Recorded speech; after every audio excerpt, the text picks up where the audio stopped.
In the name of the Father, Son, Holy Spirit. Amen. Woohoo! I'm so glad it worked out. I don't know. So we always like to ask our guests about when they first learned the rosary, or like, do you remember like your first real encounter with it and you're like, wow?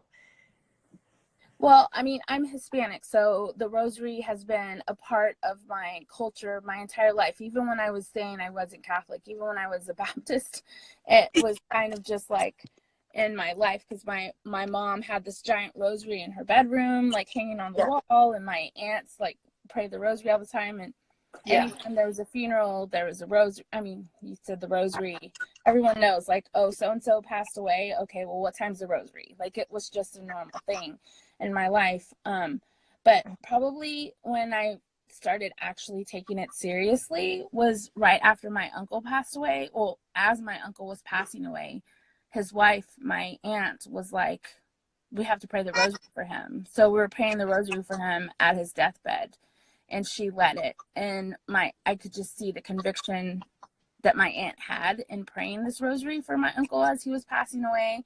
It was a big deal. You know what I mean? It wasn't just like, oh, hey, this is just this thing we're doing. It was like, this is very important. And so it kind of just changed everything for me at that point, you know? Yeah. So my husband and I, he didn't really know the rosary, and we had never really prayed together. Then you go through some tough times, right? Yeah. All right. He was so praying, you know? And, but he was totally touched by it too, at a funeral. Like, I think it's just the witness of other people too. But yeah, I guess, you know, it's just you seeing it at your uncle's, because he was in the hospital, right? Is that what we said? We're losing her now. Yeah. Sure. Okay. So I also wanted to talk to you a little bit about grief. Yeah, there you are. I want to talk to you a little about grief, because there's quite a few here that have lost children. We actually prayed for a mom yesterday, Becky, who lost her daughter Alex to murder. And I think her daughter was like 18 or 19 years old. And so there's a lot of them here that have lost children. Is there any? Oh, we lost her. Maybe she'll come back. She might come back. How's it going, guys? Oh, there she is. Perfect. All right. Perfect. There we go. Awesome. Good morning. Oh, yeah. Yeah, I know. You're right. We have Texas on. That's okay. It's okay. Yeah. So, like, is there anything that you could share on grief?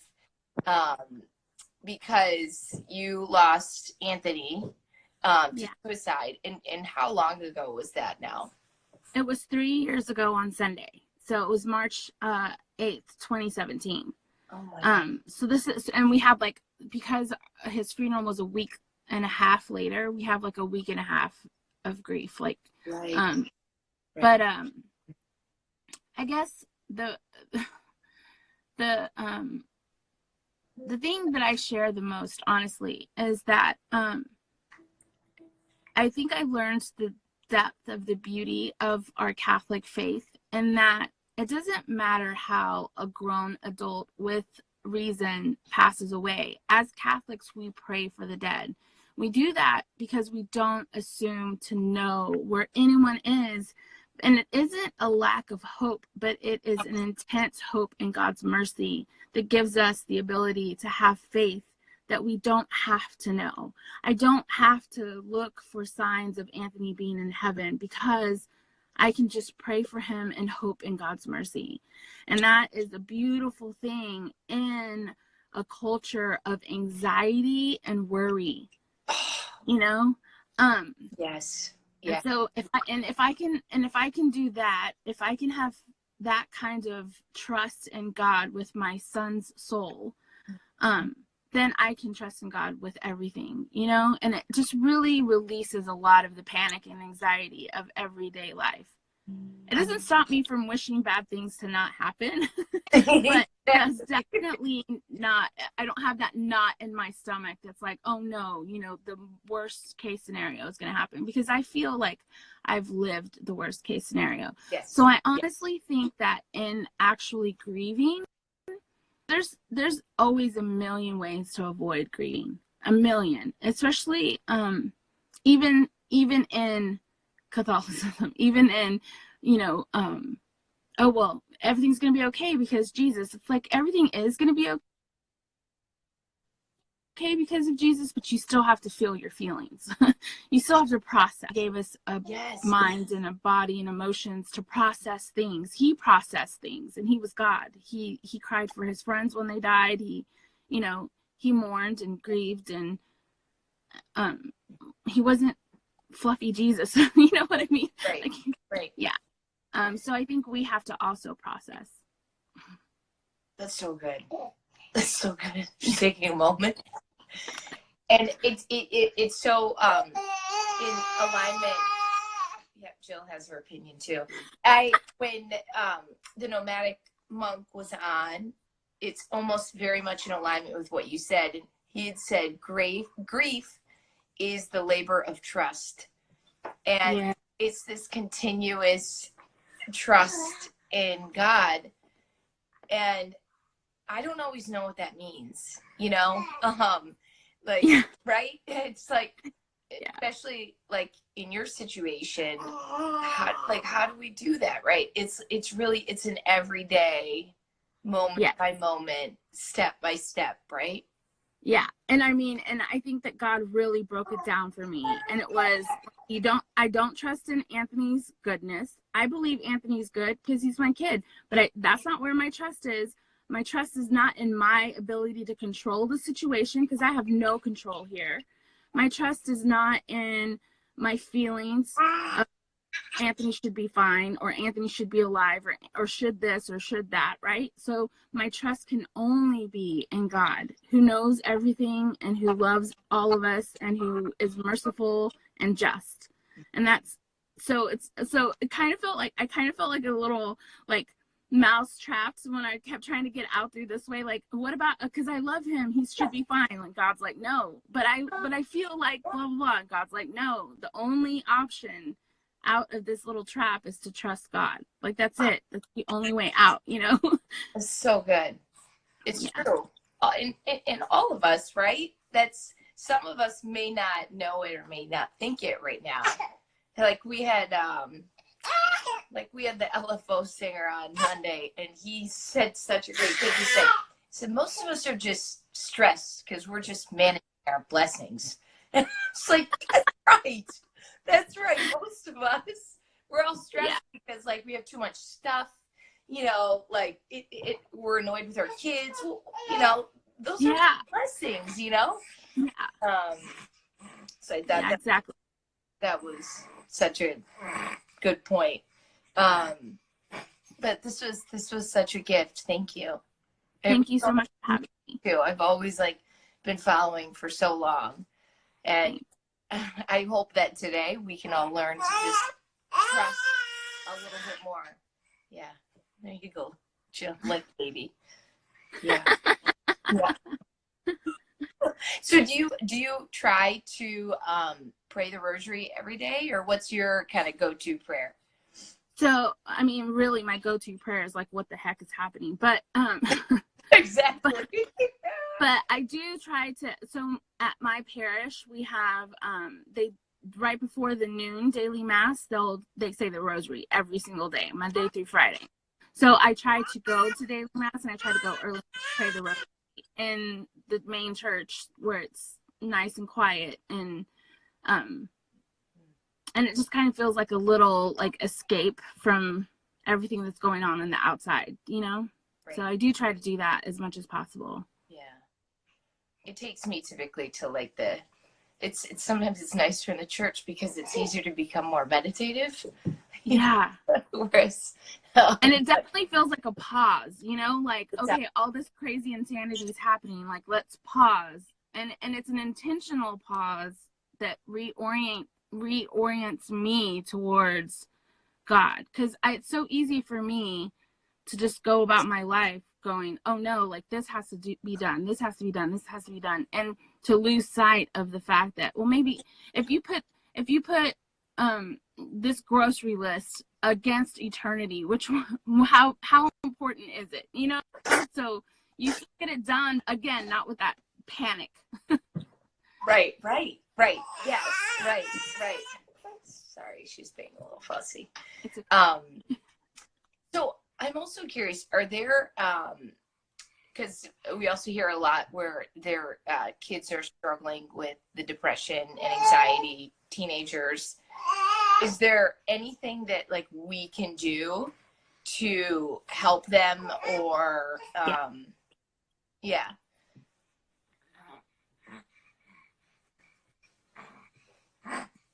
I honestly feel that the best thing that is to get to know our children as human beings and to allow them to be wrong. Like, I think that's what I've learned the most from Anthony's suicide is to get to know my other 3 kids and to allow them to be wrong and to allow them to make their own choices and still love them.